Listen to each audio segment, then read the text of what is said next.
Bom dia, boa tarde, boa noite, nação Comece a Emagrecer. Salve, salve, tudo bem? Dr. Maurício aqui com mais um episódio na nossa série de vídeos de perguntas e respostas. E dessa vez eu vou trazer uma dúvida aqui que é muito comum. Aliás, tem vários autores aí, autores da dúvida, tá, o pessoal da audiência, que já me mandaram e eu fiquei de fazer um vídeo para responder, mas antes tarde do que nunca. E a dúvida é a seguinte: eu sou portador de gota, posso fazer dieta low carb ou dieta cetogênica? Então, para a gente começar, precisa esclarecer que diabos é isso de gota. Então, vamos lá. Gota é uma espécie de artrite, tá? O artrite é a inflamação de uma articulação, de uma junta, que envolve o depósito de cristais de ácido úrico nessa articulação. E isso acaba levando a uma inflamação, um inchaço bastante doloroso e bastante sintomático que incomoda muita gente.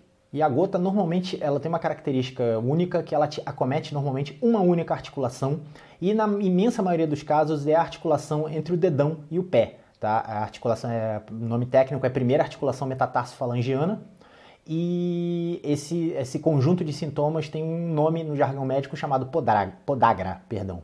Então, como eu já falei, a origem da gota ela tem a ver com depósitos de cristais de ácido úrico, e isso acaba criando um conceito de que se você tem um ácido úrico elevado, você necessariamente vai ter uma propensão a ter esses depósitos. E aí alguns dados interessantes sobre a incidência da gota. A gota existe uma relação genética, tá? Normalmente quem tem histórico de gota na família tem uma propensão maior a ter gota, e o perfil típico do paciente portador de gota é uma pessoa obesa, que toma muita cerveja e consome muita carne vermelha. E essa questão da carne vermelha aí é um dos pontos que eu quero abordar aqui, que isso acaba gerando muita confusão em relação à viabilidade da dieta low carb para um portador de gota.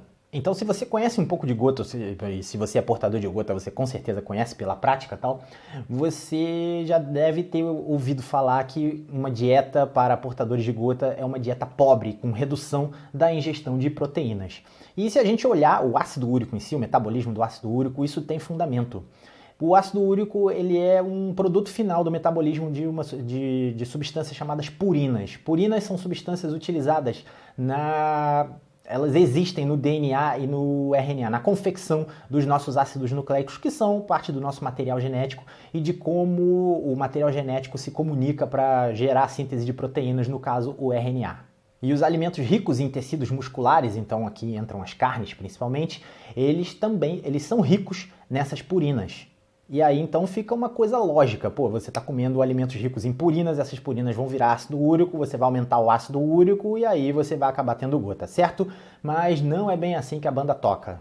Então, para a gente começar a desmistificar isso, eu tenho que trazer um dado literário aqui, tá? Que da literatura sobre o assunto, ela mostra que o impacto dietético no metabolismo das purinas, na formação de ácido úrico, ele é mínimo. E o que isso quer dizer?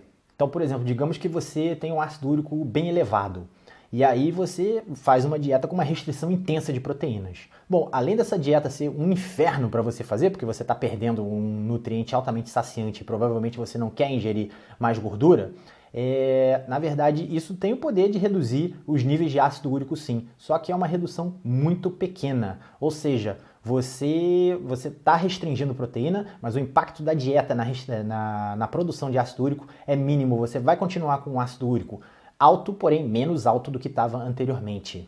E o que é feito na prática? Na prática, quando o ácido úrico, você tem a dieta e tal, mas ao mesmo tempo você está usando substâncias que vão ajudar a reduzir o nível do ácido úrico, e a mais clássica delas é um medicamento chamado alopurinol.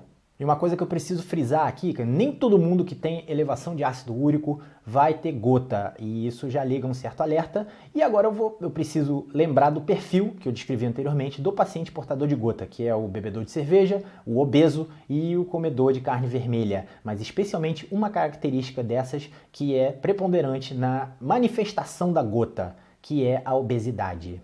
Então você já deve ter ouvido falar de uma entidade chamada síndrome metabólica, que é um conjunto de sinais e sintomas que ocorre em pessoas que estão com um grau elevado de resistência à insulina. E 99% dos casos de resistência à insulina estão associados à obesidade.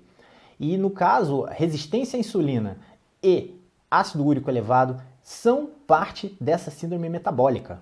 E no caso, a insulina elevada, só lembrando aqui que quando você tem resistência à insulina, é como se o teu organismo não visse que tem muita insulina circulante e exigisse mais produção de insulina e o teu pâncreas fica exaurido. Então, insulina elevada e ácido úrico elevado também fazem parte das manifestações da síndrome metabólica.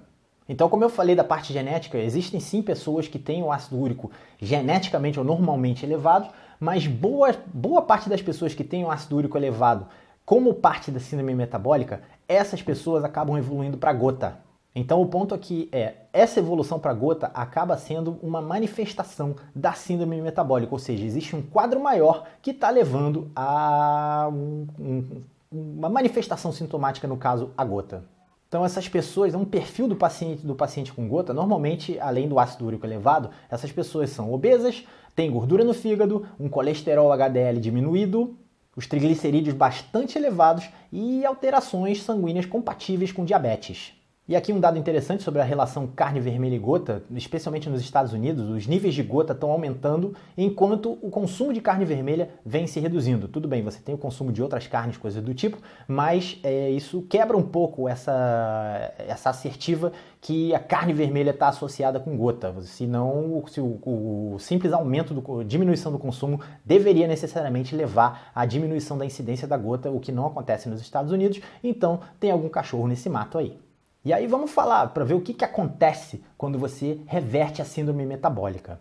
Então, considerando que quem estimula a secreção excessiva de insulina são os carboidratos, tá? Uma restrição intensa desses carboidratos vai provocar uma melhora imensa, e isso é comprovado, no quadro de resistência à insulina.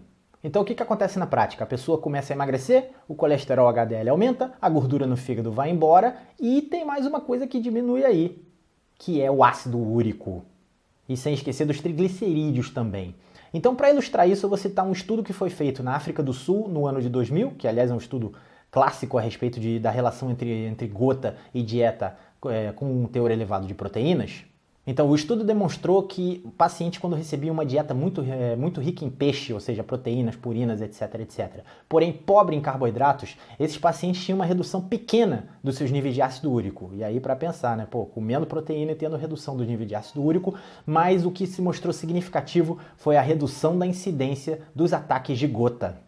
Então a conclusão é, mesmo com uma ingestão proteica mais elevada, mas com uma redução dos carboidratos, tudo que combate a síndrome metabólica, você tem uma diminuição de ataques de gota, e isso é impressionante. Só alertando aqui que no começo de uma dieta low carb realmente pode haver uma elevação do ácido úrico, mas como eu já ilustrei aqui, como você está atuando nos bastidores para reverter a síndrome metabólica, essa elevação é transitória e no final das contas você vai ter um grande benefício que é a diminuição dos ataques de gota. E uma coisa que eu preciso desmistificar aqui é que eu acredito que muita gente olha, até pelo marketing e pelos alimentos que são mais alardeados numa dieta low carb, que dieta low carb, dieta cetogênica é uma dieta hiperproteica e você não poderia estar mais enganado. Então, na verdade, grosso modo, se você comparar a dieta que a pessoa está comendo com uma dieta low carb bem feita, que é moderada em proteínas, não necessariamente vai haver um aumento na ingesta dessas proteínas. O que ocorreu, na verdade, foi uma diminuição do papel dos carboidratos e como as pessoas tendem a olhar as gorduras com certa reserva, os protagonistas da dieta cetogênica low carb são as carnes, o peixe, etc. Então você tem essa imagem que você está aumentando a ingesta de proteína e, na verdade, isso pode acontecer, mas aí você está ingerindo mais proteína do que deveria. Dieta low carb, dieta cetogênica são principalmente comer muita gordura, moderada proteína e baixo carboidrato.